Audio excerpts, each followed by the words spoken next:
ከኦርቶዶክስ ቤተሰብ የተወለደ ነው። ነገር ግን ከጊዜ በኋላ ሃይማኖት አያስፈልግም ብሎ ፈጣሪ የለም ብሎ ነበር የሚያምነው እና ተክለ ሃይማኖት አካባቢ 99 ቁጥር ሱቅ ላይ እነ ወንድም ጃዕፈር ጋር ማለት ነው እዛ ይመጣ ነበርና ለምን አናገናኝህም ብለው ከኔ ጋር አገናኙት እንድንወያይ ማለት ነው።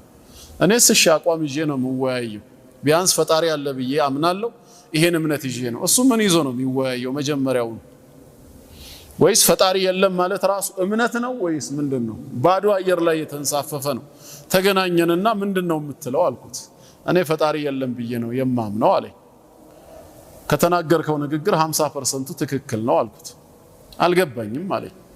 ፈጣሪ የለም ብለህ ስትናገር ይሄ ንግግርህ የሚያሳየው ዋንስ አፖን ኤ ታይም እንደነበረ ነው የሆነ ወቅት ላይ፣ ከጊዜ በኋላ ግን ኢንዴንጀር በአደጋ ምክንያትም ይሁን ወይ በሌላ ስለጠፋ ስለተሰወረ የለም ብለህ ትናገራለህ አልኩት። አልገባኝም አለኝ። አሁን ደንግጦ ይሆን ወይ በትክክል ስላልገባው ነው እንጃ። እሺ ላብራራለህ አልኩት። በማንኛውም ሰው ቋንቋ አልኩት፣ በአማርኛ ብቻ ሳይሆን በማንኛውም ሰው ቋንቋ የለም የሚለው ቃል አረፍተ ነገር ውስጥ የሚገባው የሆነ ወቅት የነበረን ነገር ለማመላከት ብቻ ነው። ከጊዜ በኋላ ሲጠፋ ሲሰወር የለም ይባላል። የቱ ሲባል ያ ነገር ተብሎ ይጠራል። ከመነሻው የሌለ ህልውና የሌለው ማተር ያልሆነ ነገር የለም አይባልም። ምክንያቱም ምን የለም ተብለህ ልትጠየቅ ነው። ምን ብለህ ልትመልስ? ይሄ ነገር ካልክ ያ ነገር አለ ማለት ነው። አሁን ስለጠፋ ነው። መሰለን እንዲዞር ዞር እንልና ኡስታዝ ካሚል አለ አልኳችሁ። ምንድነው መልሳችሁ? የለም ትላንት ከትላንት ወዲያ ስለነበረ ነው ማለት ነው። ማንነቱ ስለታወቀ ነው። ምንነቱ ያልታወቀ ነገር አለ ተብሎም ለመጠየቅ አይመችም፣ የለም ብሎም ኢንካር ለማድረግ አይመችም። ፈጣሪ የለም የሚለው ያንተ ንግግር የሚያሳየው ዛሬ ላይ ፈልገ ስታጣው ወይ እንዳንተ አገላለጽ በአምስቱ ሴንስ ኦርጋን ፊል ማድረግ ሲያቅትህ እርሱ የለም ካልክ ጥንት ነበረ፣ አሁን ግን ተሰውሯል ወይ ሞቷል ማለት ነው ባንተ ቋንቋ። ስለዚህ 50% ያልኩ በፊት ነበረ ማለት ትክክል ነው። አሁን ቀጣዩ ክርክራችን ስቲል ነው አሁንም አለ ወይስ የለም ነው እንጂ ከመነሻው ፈጣሪ አለ ወይስ የለም አይደለም። እሱን አንተም አምነሃል አልኩት። እንዴ አማርኛ ለምን ተሰነጣጥቃለህ አለኝ።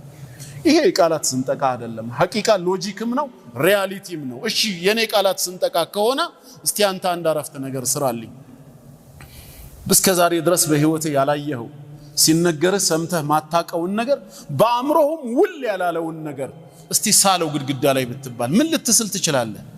አእምሮ ራሱ ማሰብ የሚችለው ካለ ነገር ነው የሚነሳው።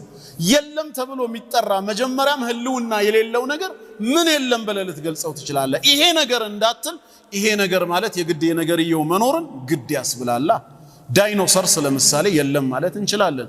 የሆነ ወቅት ላይ በመድራችን የነበረ ግዙፍ እንስሳ ነበረና ዛሬ ዝርያው ስለጠፋ ዳይኖሰርስ የለም ይባላል። ከመነሻው ምንም የሌለ ነገር እንዴት የለም ይባላል?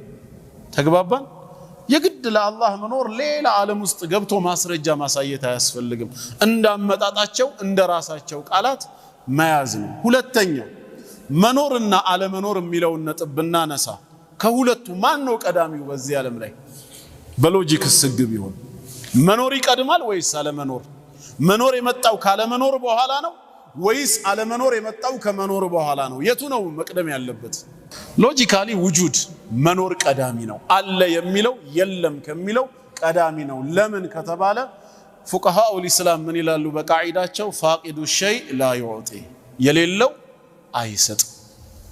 ከሌለ ነገር ያለ ነገር ሊገኝ በፍጹም አይችልም። ካለ ነገር ግን ወደፊት ከጊዜ በኋላ አለመኖር መጥፋት ሊከሰት ይችላል። ስለዚህ ይሄ ዓለማችን ላይ ዛሬ አለ ብለን የተስማማንባቸው መኖራቸውን ያረጋገጥነው ሁሉ ፈጣሪ ከሌለ ከምን መጡ? ካለመኖር። ከሌለ ነገር ያለ ነገር ሊገኝ ይችላል እንዴ? መጀመሪያ አስሉ ኦሪጂኑ የዚህ ዩኒቨርስ ምንም ከሆነ አስሉ እንዴት ከምንም ያለ ነገር እንዴት ሊገኝ ይችላል? የሌለው አይሰጥም። ኪሱ ላይ ምንም ከሌለ ሰው እጅን ከተከዛ ብር ይዤ ወጣው ትላለህ? ብር ይዘህ የወጣው ኪሱ ላይ ስለነበረ ነው። ስለዚህ መጀመሪያ አስሉ ኦሪጂኑ የዩኒቨርስ ምንም ነገር አለመኖር ከሆነ ካለመኖር መኖር ሊገኝ በፍጹም አይችልም። ይሄው ዛሬ ግን አለን የምንል እኛ ሰዎች ሰማይ ምድር ምናየው ካለ ይሄ መኖር የሚባለው ነገር ከምን መጣ? ካለ ነገር ነው ግዴታ ሊገኝ የሚችለው። ስለዚህ ሁሉ ውጁድ አስበቅዬ ነው። ለአንድ ነገር መገኘት ቀዳሚ ነው። የጌታ አላህ መገኘት ነው እኛንም እንድንኖር ያደረገን። እሱማ ባይኖር